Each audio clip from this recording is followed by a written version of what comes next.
Bienvenue à toutes et à tous pour cette exploration des sources qu'on nous a partagées.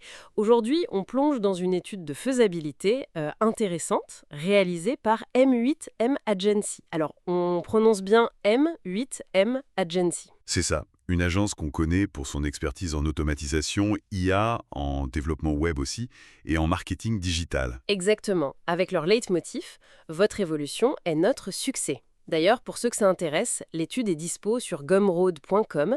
Alors le sujet, c'est un concept qui s'appelle Ride Replica M. Hmm. L'idée, en gros, c'est de permettre au parc d'attractions de transformer les photos des visiteurs. C'est le prise dans les manèges, vous savez. Oui, les fameuses photos où on fait les têtes pas possibles. Voilà.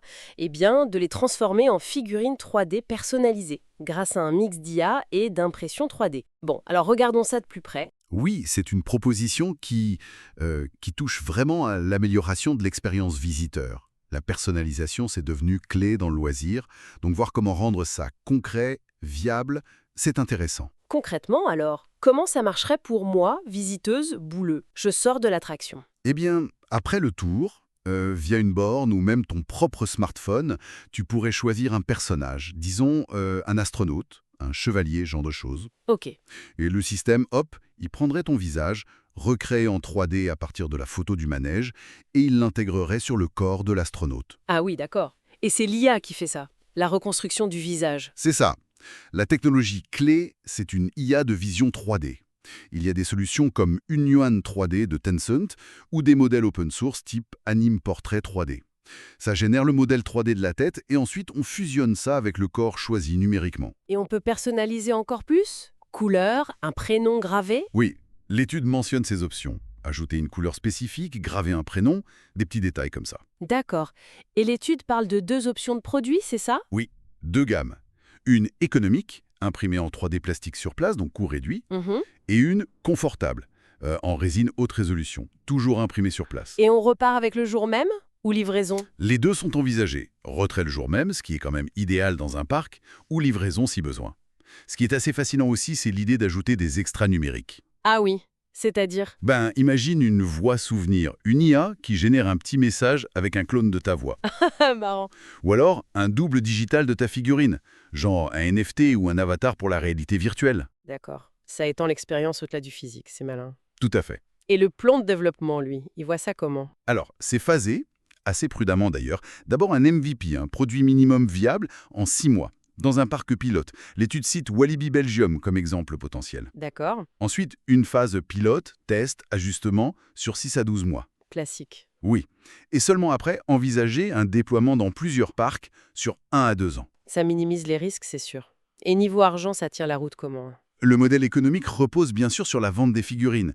Prix estimé entre 30 et 50 euros. Ok. Et là où c'est assez frappant, c'est la marge brute annoncée. 80 à 90%. 80 à 90, c'est énorme. Comment c'est possible? L'étude met en avant le coût très faible des matériaux, 1 à 5 euros par figurine, Hmm. et l'automatisation du process. Après, il y a un partage de revenus avec le parc, bien sûr, via une licence ou une concession. Oui, parce que 80-90% de marge brute, même avec des coûts matières bas, faut compter l'amortissement des machines, la maintenance, le personnel peut-être. Ça paraît optimiste, non? C'est un bon point. C'est vrai que les coûts opérationnels réels, la gestion des ratés d'impression, les pannes, ça peut vite grignoter la marge. Mais l'étude estime quand même un retour sur investissement en moins d'1 an pour un parc de taille moyenne, ce qui reste très attractif pour un parc. Oui, clairement. L'étude insiste aussi sur le fait que ça répond à un besoin. Les souvenirs actuels sont souvent un peu standards. Exactement. On est tous repartis avec le même mug ou le même porte-clés. Voilà. Et là, Ride Replica jouerait sur la personnalisation. Il cite McKinsey, 71% des consommateurs attendent de la personnalisation. Et Medaya aussi, 61% seraient prêts à payer plus pour ça. Même l'ex-CEO de Disney, Bob Chapek, est mentionné pour souligner l'impact des expériences sur mesure. Donc, le positionnement y semble pertinent, le marché du souvenir personnalisé, il est porteur, et a priori, il n'y aurait pas de concurrent direct qui propose exactement la même chose, instantané, intégré à l'attraction avec le visage. À grande échelle, du moins. Bien sûr, l'étude pointe aussi des risques, c'est normal. Oui, heureusement. La qualité de la reconstruction 3D du visage, par exemple, c'est crucial. Si ça ne ressemble pas, grosse déception. C'est clair. Faut que la ressemblance soit là. Et puis, la fiabilité des imprimantes 3D, surtout en usage intensif dans un parc. Et leur vitesse aussi. Hmm. La complexité du parcours utilisateur sur la borne ou l'appli, faut que ça soit simple. Oui, très fluide. Et surtout, les aspects légaux. Ça, c'est un gros morceau. Le RGPD, j'imagine? Avec les visages. Exactement. Données biométriques. Donc, consentement très clair, gestion sécurisée des données. Sans parler du droit à l'image. L'étude propose des pistes pour atténuer ces risques, mais c'est fondamental de bien cadrer ça. Et la stack technique. C'est basé sur quoi? Des composants assez éprouvés en fait, des API IA dans le cloud comme Unuen 3D ou open source. Pour la modélisation 3D, des logiciels comme Blender ou ZBrush. Pour l'impression, des imprimantes FDM type Prusa, Creality pour l'éco ou Resin comme Formlabs et Lego pour la qualité. D'accord. Et toute une infrastructure logicielle derrière. L'interface sur la borne, les API, le paiement. Ici Stripe et possiblement Docker pour gérer l'ensemble. Donc, en résumé, si on synthétise, Ride Replica se présente comme une innovation potentiellement assez forte pour les souvenirs de parc.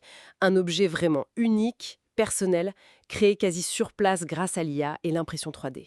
C'est une très bonne illustration de la façon dont la technologie peut créer de la valeur. Valeur émotionnelle et commerciale aussi.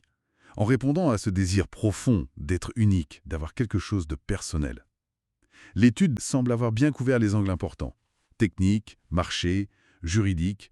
Alors qu'est-ce que tout ça, ça nous dit pour l'avenir? Quelle perspective plus large ça ouvre? Ça soulève une question intéressante, je trouve. Si aujourd'hui on peut transformer une photo en figurine 3D perso, sur place, c'est quoi la prochaine étape? Est-ce qu'on va voir arriver des expériences ou des souvenirs encore plus profondément individualisés, générés dynamiquement pour chaque visiteur, peut-être même influençant le déroulement d'une attraction en temps réel? Ah oui. Voilà une piste à creuser.